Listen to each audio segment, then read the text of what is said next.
Sunday.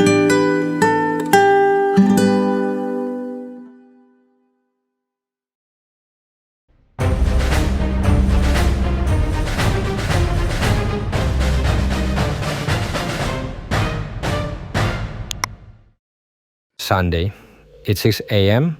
and I'm already charging batteries, uploading files, and at 4:30 a.m. the sun starts to rise. At 5 o'clock I can't sleep because I sleep with the window open. And over there it looks like a square, a monument. I don't know what it is, but it looks a bit warlike, doesn't it? Very military, all of it. Open backpack, charge batteries, drone batteries, 360 camera batteries, empty memories, hard disk here. And at the same time, I'm transferring the files from all the memory cards to the computer. Of course, the memories are 250 gigabytes, which is a huge amount. And at the same time, it also uploads the files to the Office FTP.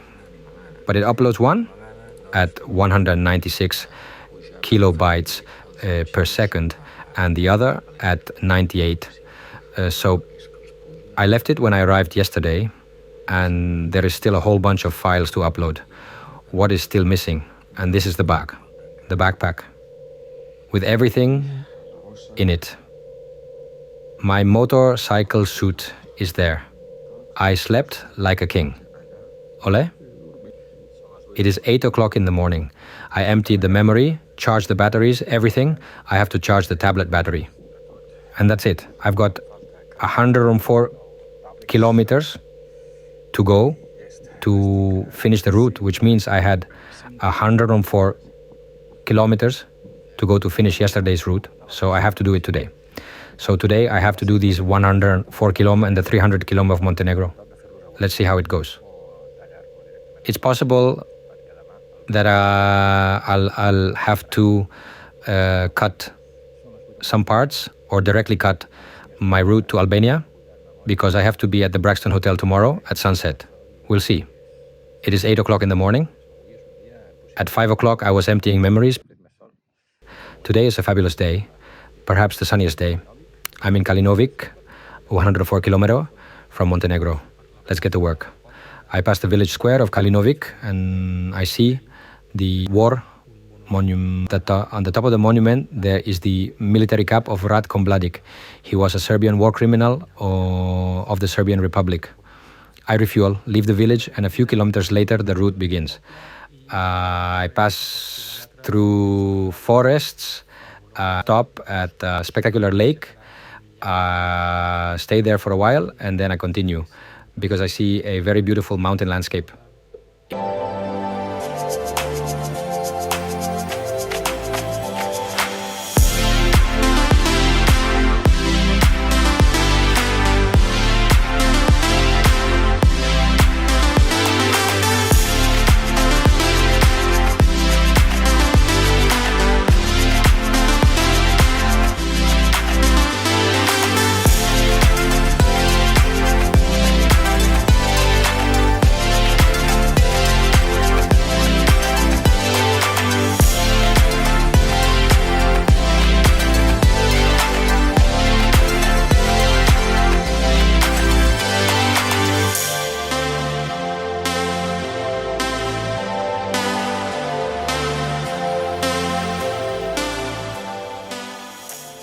Impressive lake, very beautiful. It is fed by this river that goes down. Let's keep going.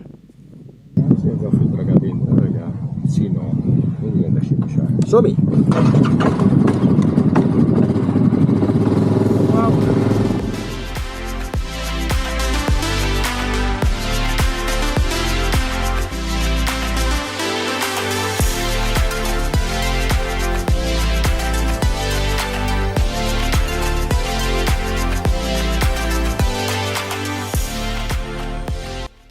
I continue, the forests disappear, but I am still in high mountains.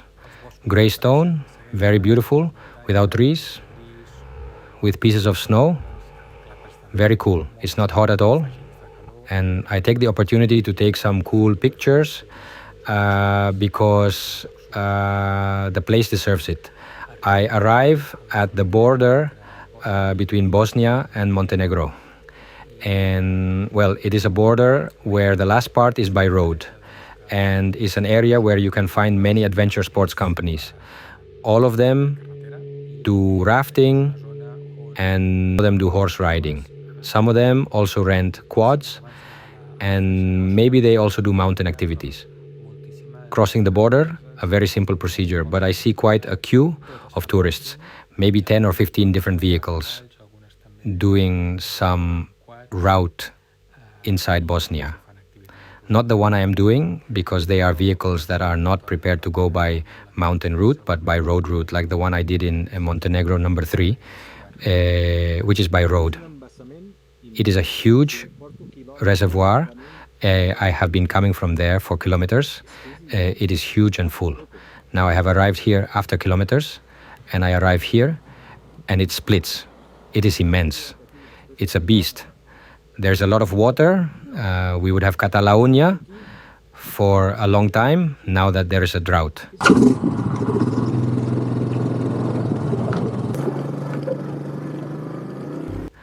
I enter Montenegro again. What happens is that now I am in the north, and all this zone is mountain, spectacular.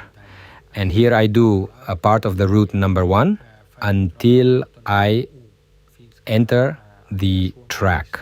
The track climbs me until it coincides with a part of route number 1, where the town of Durmitor. Durmitori Komarnika.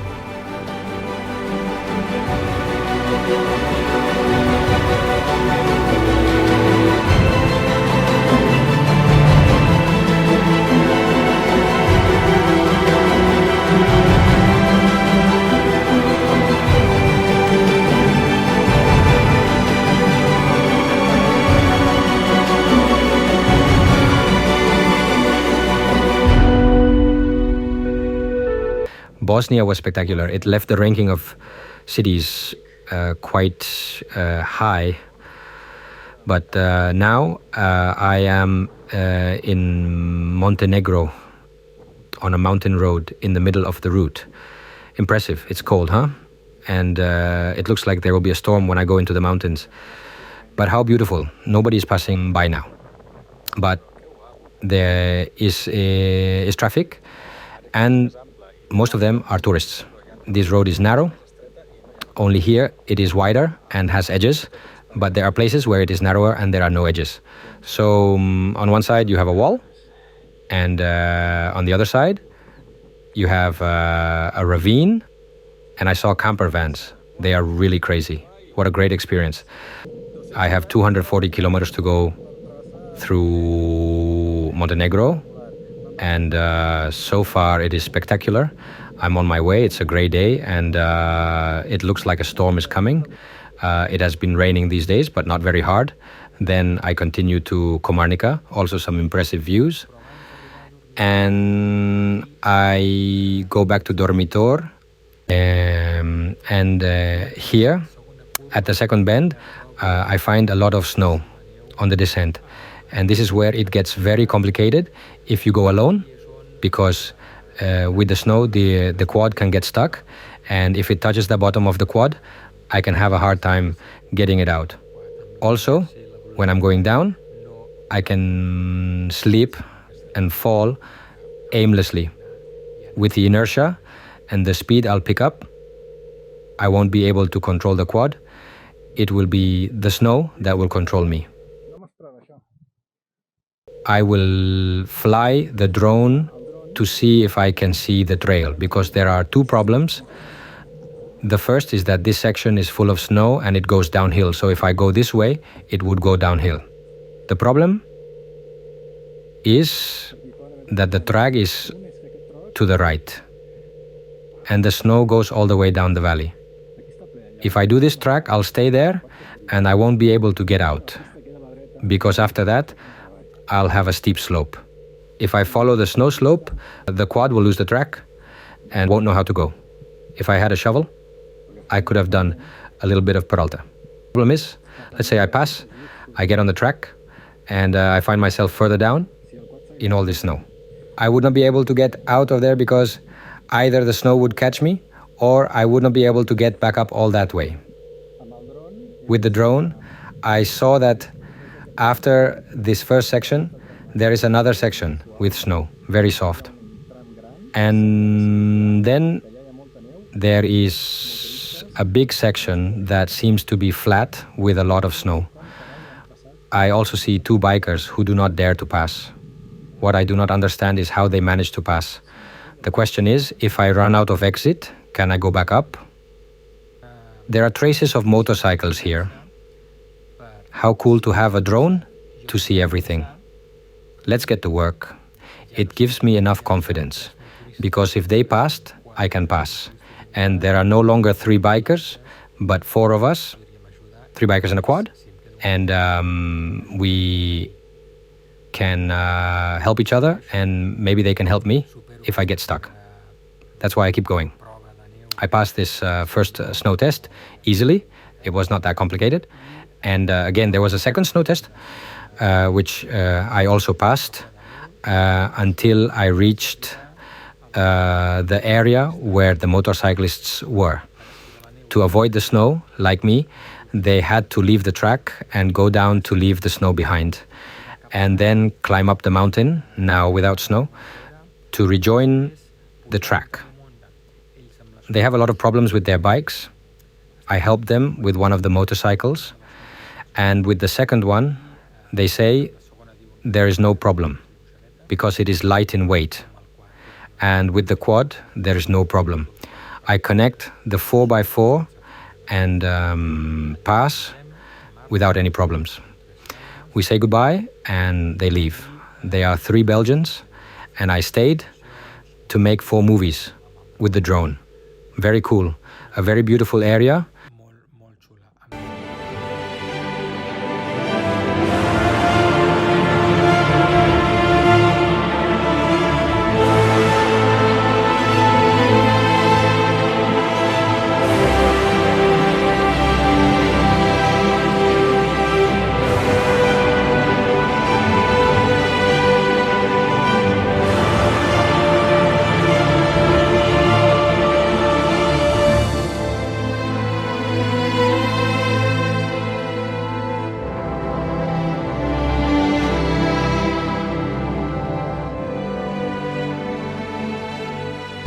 The day goes by between mountain areas. I'm finding snow, but there is no difficulty. And in the afternoon, I found some stones blocking the road. But I understand that they have been placed to inform that we do not have to pass. But I consider that the track has to go through there. And I continue. And further on, I meet a Frenchman who is driving in front of me. He is doing the route in reverse. I stop him, we talk. He explains the situation to me a little, and I decide to continue. He goes with a very heavy bike, fat, with lots of luggage, like me, but with 2 wheels. He has it much more complicated than me, that I go with 4 wheels and also with 4-wheel drive if I wanted. So decide to continue, and I find snow. I pass it, although he warns me that it is about 8 kilometers in a similar state.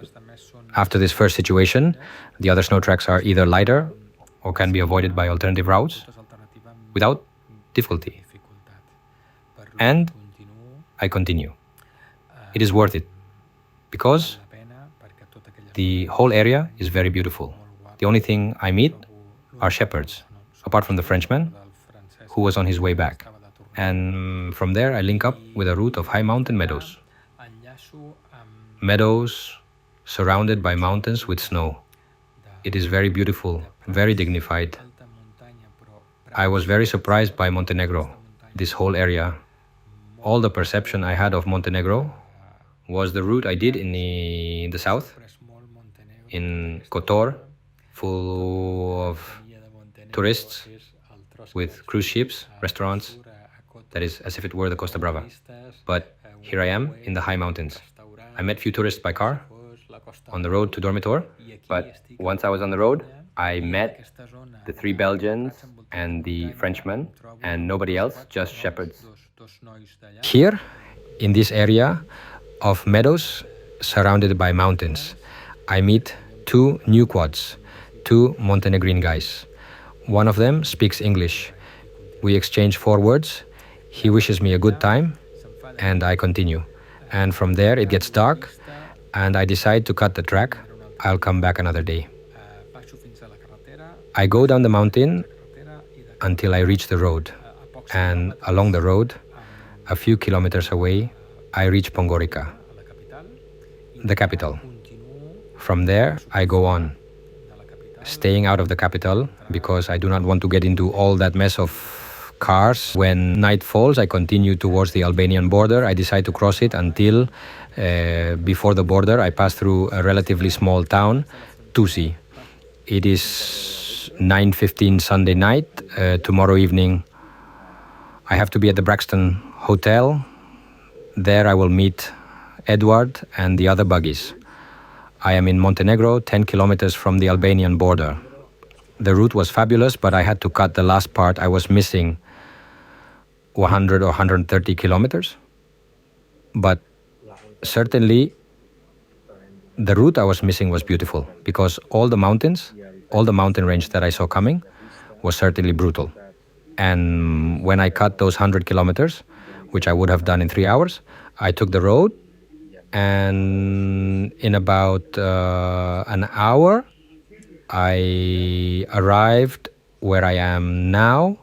I'm at the Hotel Liria, and I'm drinking the local beer, the Zevaki, which is the second time I've ordered it for dinner, while I was passing by.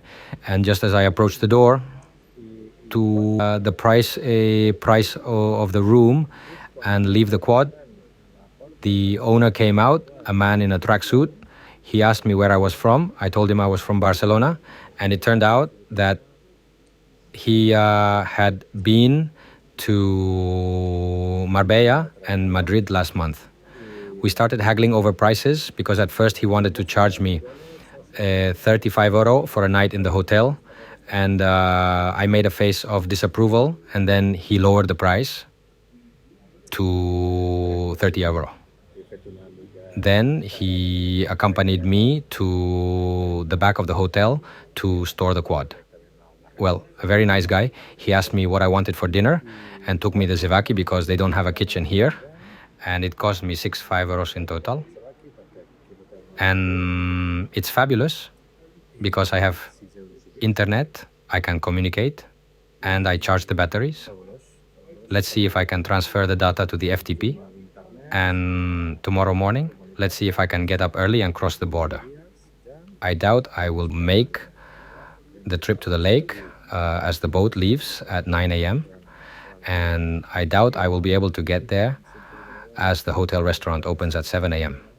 And so I will start the course at 8 a.m. Obviously, if I have to cross the border and get to the lake, I won't have time. That's too bad.